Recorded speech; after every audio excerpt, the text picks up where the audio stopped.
স্বাগত দীপ্ত সংবাদে আপনাদের সাথে আছে আমি তৌসিয়া ইসলাম। কৃষি জমি নষ্ট করে শিল্পায়ন করা যাবে না বলে নির্দেশনা দিয়েছেন প্রধানমন্ত্রী শেখ হাসিনা। সকালে গণভবনে কৃষক লীগের বৃক্ষরোপণ কর্মসূচির উদ্বোধন অনুষ্ঠানে একথা বলেন তিনি। এ সময় বিএনপির সমালোচনা করে বলেন, দলটির মুখে ভোটাধিকারের কথা মানায় না। 1996 সালের 15 ফেব্রুয়ারি একটা প্রহসনমূলক নির্বাচন হয়। খালেদা জিয়া সেই নির্বাচনে ভোট চুরি করে ক্ষমতায় থাকার চেষ্টা করে। মাত্র 22% ভোট পড়েছিল সেখানে। অধিকাংশই সরাসরি নির্বাচিত কোনো প্রতিপক্ষ ছিল না। কিন্তু জনগণের ভোট চুরি করলে কেউ কিন্তু ক্ষমতায় থাকতে পারে না। এই বিএনপি জামাত রাস্তার পাশে যত গাছ সব কেটে ফেলেছিল। সামাজিক বনায়ন একটা কর্মসূচি, এই টাকাটা সম্পূর্ণ মেরে খেত। আমরা আসার পরে এখন আমরা সেই সামাজিক বনায়নে যারা এই কাজটা পায়, তারা যে গাছগুলি লাগায়, যত্ন করে, বড় হয়, তার 70% যাতে তারা মানে যেটা লাভ পাবে, লাভের 70% এরা পাবে। ঢাকা টাঙ্গাইল মহাসড়কের গাজীপুর অংশে 15 কিলোমিটার পর্যন্ত যানবাহন চলছে অত্যন্ত ধীর গতিতে। গাজীপুরের চন্দ্রা থেকে বাইপাইল ও চন্দ্রা থেকে কালিয়াকৈর এবং চন্দ্রা থেকে মৌচাক পর্যন্ত এই অবস্থা তৈরি হয়েছে।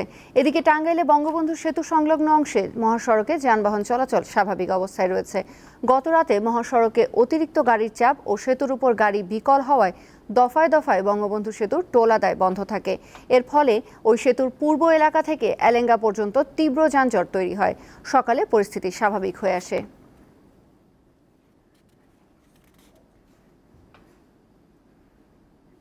এবারে জানবো রাজধানীর পশুর হাটের চিত্র। কচুক্ষেত হাট থেকে সরাসরি যুক্ত আছেন সহকর্মী নূর আলম। নূর, ঈদের তো আর মাত্র একদিন বাকি, হাটে পশুর বেচা বিক্রি কেমন দেখছেন? হ্যাঁ তৌসিয়া, জানেন যে আর মাত্র একদিন পরে কিন্তু পালন করতে যাচ্ছে পবিত্র ঈদুল আজহা। সেই উপলক্ষে কিন্তু রাজধানী, যেমন আপনি জানেন যে সারা দেশেও কিন্তু যেমন হাটের যে প্রস্তুতি, রাজধানী কিন্তু তার ব্যতিক্রম নয়। এবং সকাল থেকে কিন্তু আমরা রাজধানীর বিভিন্ন যে হাটগুলোতে রয়েছে এবং বিভিন্ন খবর সংগ্রহ করছি, আমরা দেখছি যে এখনও কিন্তু রাজধানীর যে বিভিন্ন প্রান্ত থেকে কিন্তু এখনও কিন্তু পশু আসছে এবং কোরবানি। এখন আপনি দেখতে পাচ্ছেন যে বেলা বাড়ার সাথে সাথে কিন্তু যেহেতু সারা রাত্রি কিন্তু বেচা বিক্রি চলে, তবে যেহেতু বেলা এখন প্রায় ঘড়ির কাঁটায় কিন্তু 12টা একটু বেশি, সেই ক্ষেত্রে আমরা ক্রেতা এবং বিক্রেতাদের যে হাক ডাক এবং দর কষাকষি গরু যে সেটাই কিন্তু আমরা মুখরিত পুরো এই কচুক্ষেত বাজার। আমরা যেখানে আজ যে স্থানটিতে রয়েছি কচু, সেটা কিন্তু আমরা দেখতে পাচ্ছি প্রায় দীর্ঘ 2 থেকে 3 কিলোমিটার পর্যন্ত কিন্তু এই হাট বিস্তৃত এবং হাটকে কেন্দ্র করে কিন্তু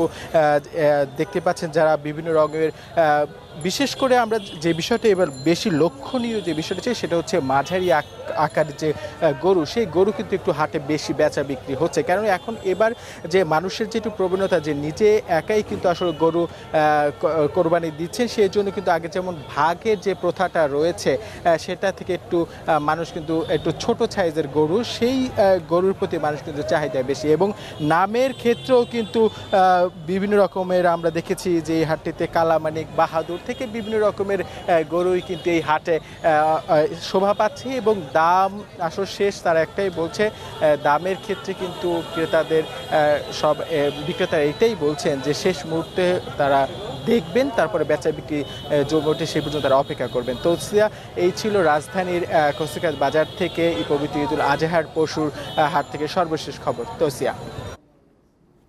সহকর্মী নূর আলম জানাচ্ছিলেন পশুর হাটের খবর। আল্লাহর কাছে আত্মসমর্পণের দিনে লাব্বাইক ধ্বনিতে মুখরিত আরাফাতের ময়দান। এর মধ্য দিয়েই শনিবার অনুষ্ঠিত হচ্ছে হজের মূল আনুষ্ঠানিকতা। জোহরের আগে আরাফাতের ময়দানে গিয়ে উপস্থিত হয়ে সন্ধ্যা পর্যন্ত অবস্থান করতে হয়। সেখানে সমবেত হয়ে প্রার্থনা ও খুতবা শোনাকেই হজ ধরা হয়। পরের দিন 10 জিলহজ সকালে মিনায় এসে বড় শয়তানকে 7টি পাথর নিক্ষেপ করতে হবে। এরপর পশু কোরবানি করবেন হাজিরা।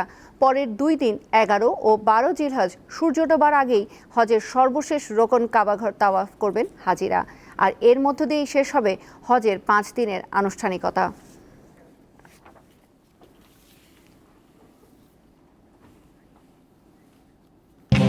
এই ছিল এখনকার মতো। আমাদের পরবর্তী সংবাদ বেলা 3টায় দেখার আমন্ত্রণ রইল। এছাড়াও অনলাইনে আরও নতুন নতুন তথ্য পেতে যুক্ত থাকুন দীপ্ত ডিজিটাল প্ল্যাটফর্মগুলোতে।